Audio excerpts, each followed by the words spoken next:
ગુજરાતના મુખ્યમંત્રી ભૂપેન્દ્ર પટેલ આજે સુરત શહેરની મુલાકાતે છે, જ્યાં તેઓ સુરત મહાનગરપાલિકાના 350 કરોડના વિકાસ કાર્યો સહિત કુલ 600 કરોડના પ્રોજેક્ટનું ખાતમુહૂર્ત અને લોકાર્પણ કરશે, જે પૈકી અંદાજે 200 કરોડના ખર્ચે નવનિર્મિત અને એશિયાના સૌથી મોટા પ્રોજેક્ટમાં સ્થાન પામતી અત્યાધુનિક એલિવેટેડ માર્કેટનું મુખ્યમંત્રીના હસ્તે લોકાર્પણ કરવામાં આવ્યું। ગુજરાતના મુખ્યમંત્રી ભૂપેન્દ્ર પટેલના હસ્તે સુરતમાં ખેતીવાડી ઉત્પન્ન બજાર સમિતિ એપીએમસી દ્વારા તૈયાર કરવામાં આવેલી રાજ્યની સૌથી મોટી અને અત્યાધુનિક એલિવેટેડ શાક માર્કેટનું લોકાર્પણ કરવામાં આવ્યું છે। જમીનની અછત અને આધુનિકીકરણની જરૂરિયાતને ધ્યાનમાં રાખીને આ માર્કેટને સામાન્ય બજારોથી વિપરીત પ્રથમ માળ પર તૈયાર કરીને ગુજરાતમાં એક નવો ઇતિહાસ રચવામાં આવ્યો છે। આ એલિવેટેડ માર્કેટને વેપારીઓ અને ખેડૂતોની સુવિધા માટે અત્યંત આધુનિક રીતે ડિઝાઇન કરવામાં આવી છે। મોટા અને ભારે વાહનો માલસામાન સાથે સરળતાથી ઉપરના માળે પહોંચી શકે તે માટે એરપોર્ટની જેમ 100 ફૂટનો પહોળો રેમ્પ બનાવવામાં આવ્યો છે। વેપારીઓની જરૂરિયાતને ધ્યાનમાં રાખીને દરેક દુકાનમાં એક મોટું ગોડાઉન અને 2 ઓફિસની વ્યવસ્થા કરવામાં આવી છે। આ માર્કેટમાં દેશના 15 જેટલા વિવિધ રાજ્યોમાંથી વેપારીઓ શાકભાજી અને ફળોના વેચાણ માટે આવે છે, જે વાર્ષિક 3700 કરોડના તોતિંગ ટર્નઓવર સાથે રાજ્યના અર્થતંત્રમાં મોટો ફાળો આપે છે।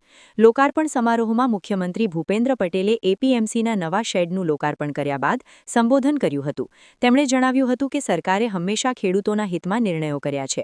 વડાપ્રધાન નરેન્દ્ર મોદીએ કૃષિ ક્ષેત્ર પર સતત ભાર મૂક્યો છે અને રાજ્ય સરકાર પણ ખેડૂતોના વિકાસ માટે અનેક યોજનાઓ શરૂ કરી છે। આ એલિવેટેડ માર્કેટ સુવિધાઓ અને પર્યાવરણલક્ષી પગલાઓનું ઉત્તમ ઉદાહરણ પૂરું પાડે છે।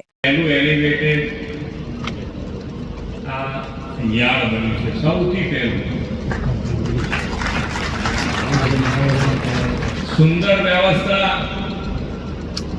કે ભાઈ એની અંદર પહેલેથી મગજમાં ગમે તેટલી મોટી ટ્રક આવે અને એ ટ્રક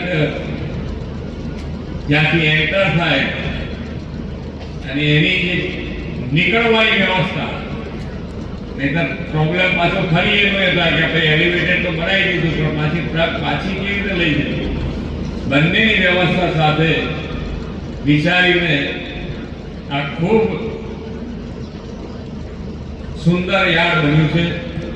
એનો લાભ સૌથી વધુ ને વધુ ખેડૂતો લઈ શકે એવી ખૂબ ખૂબ શુભેચ્છાઓ।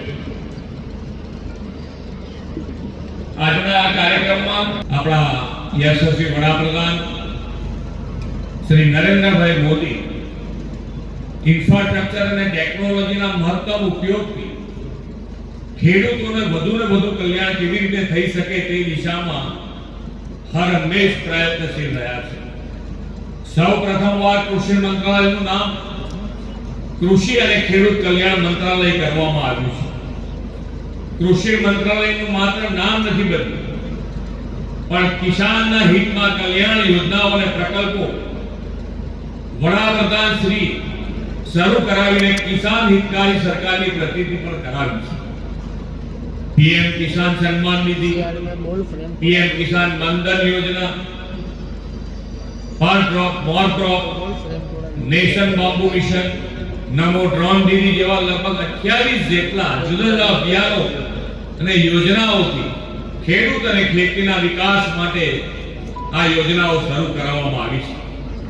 ખેડૂત અને ખેતીને સમૃદ્ધ કરવા તેમણે સહકાર ક્ષેત્રને પણ જોડ્યું છે।